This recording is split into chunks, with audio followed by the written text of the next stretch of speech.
when you first are facing the calculation of the energy eigenstate with some arbitrary potential, you probably want to know some of the key features of the wave functions you're going to calculate.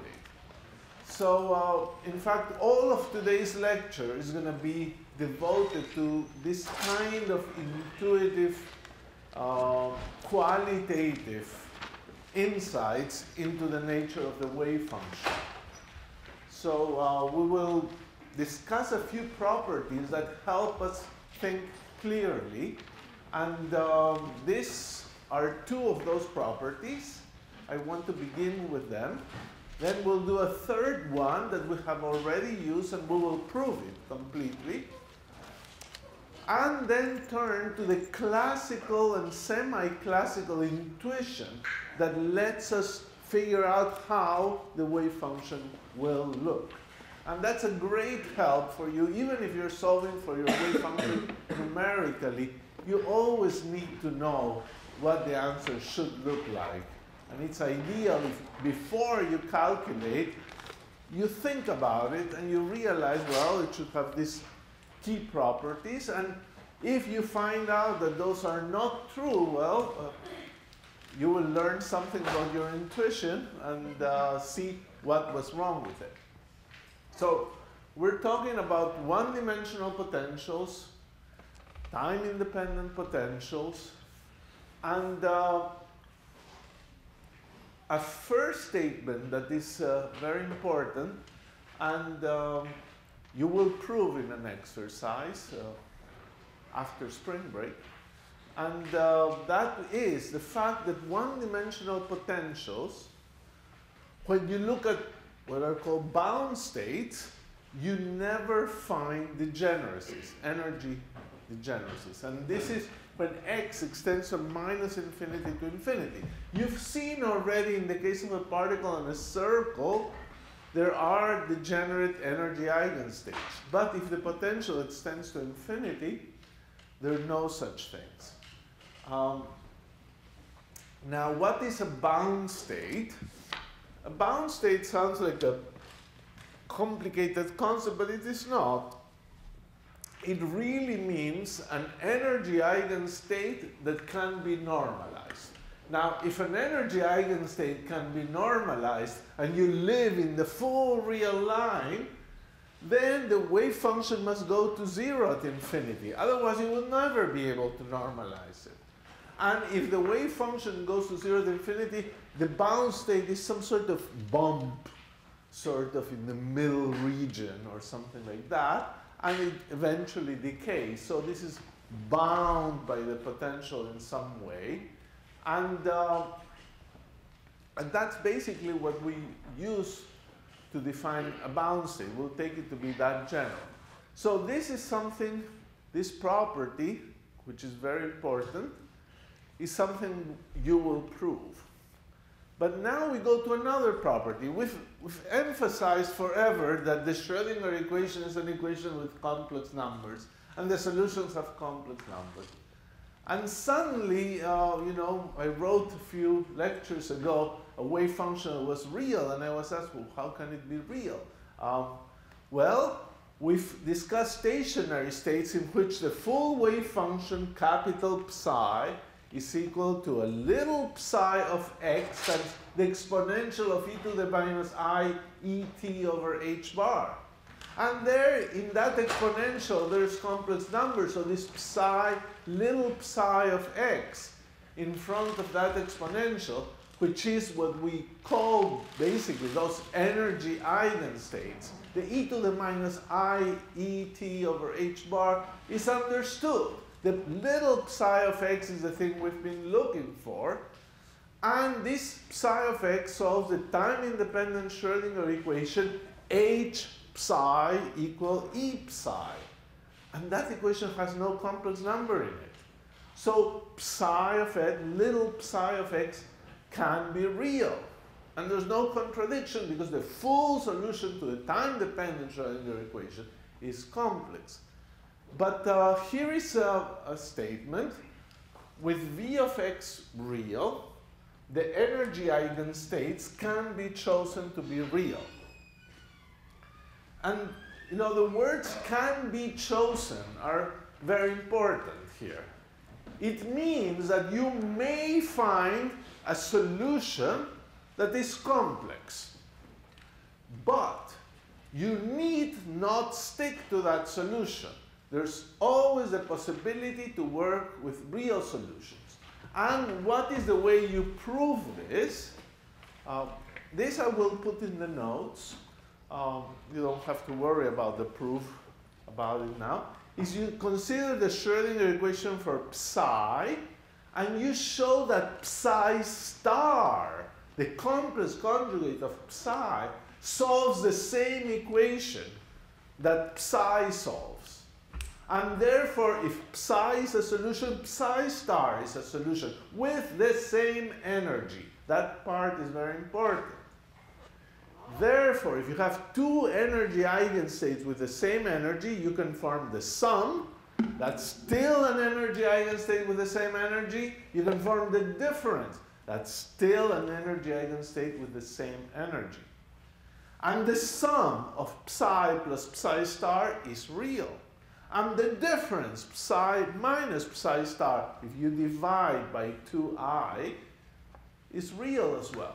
Therefore, you can construct two solutions, psi, the real part of psi, and the imaginary part of psi, and both are solutions of the Schrödinger equation. So I've sort of said in words what is the proof of the first line, is that if you have a psi, psi star is also a solution, therefore psi plus psi star and psi minus psi star are solutions.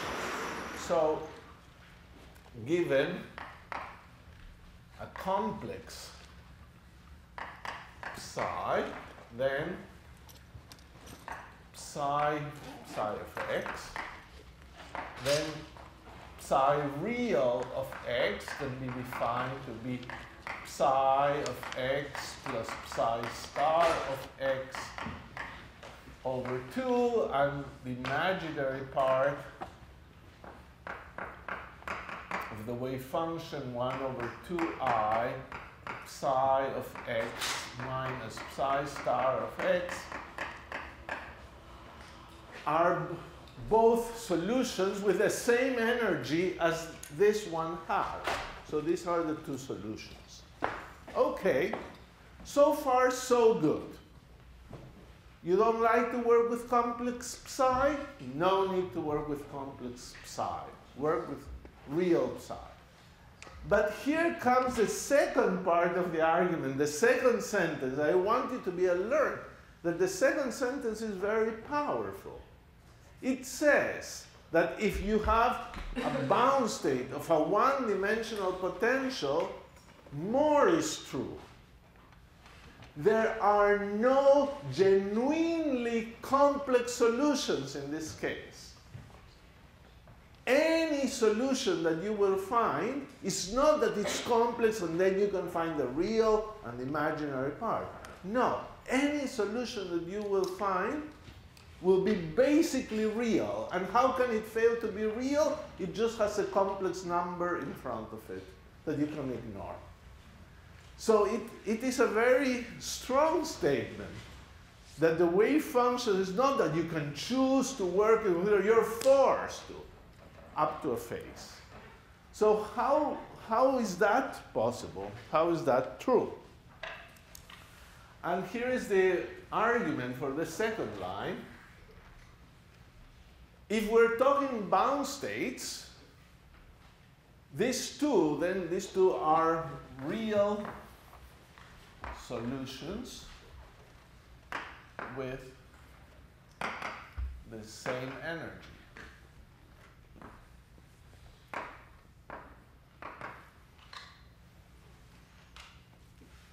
Okay, so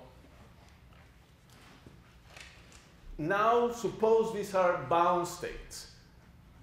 There is a problem if there are two real solutions with the same energy. They would be degenerate. And property number 1 says there's no such thing as degenerate energy bound states. So they cannot be degenerate. So if you start with a complex psi and you build these two, they must be the same solution, because since there are no degenerate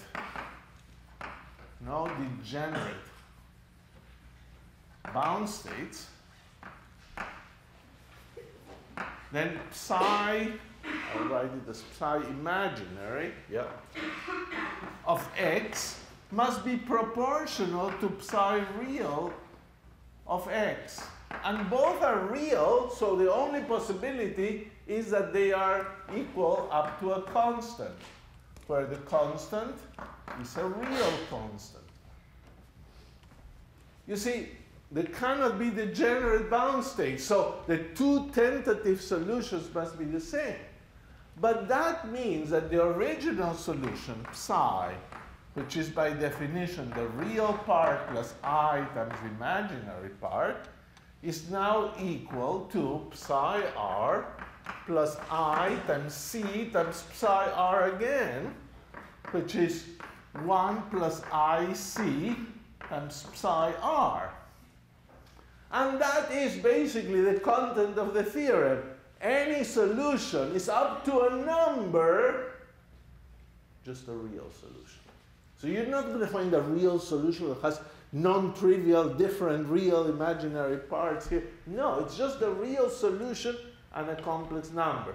Now, if you want, you can just write this as e to the I argument of 1 plus ic times square root of 1 plus c squared psi r, and then it's literally the way it's said here. The wave function is proportional to a real wave function up to a phase.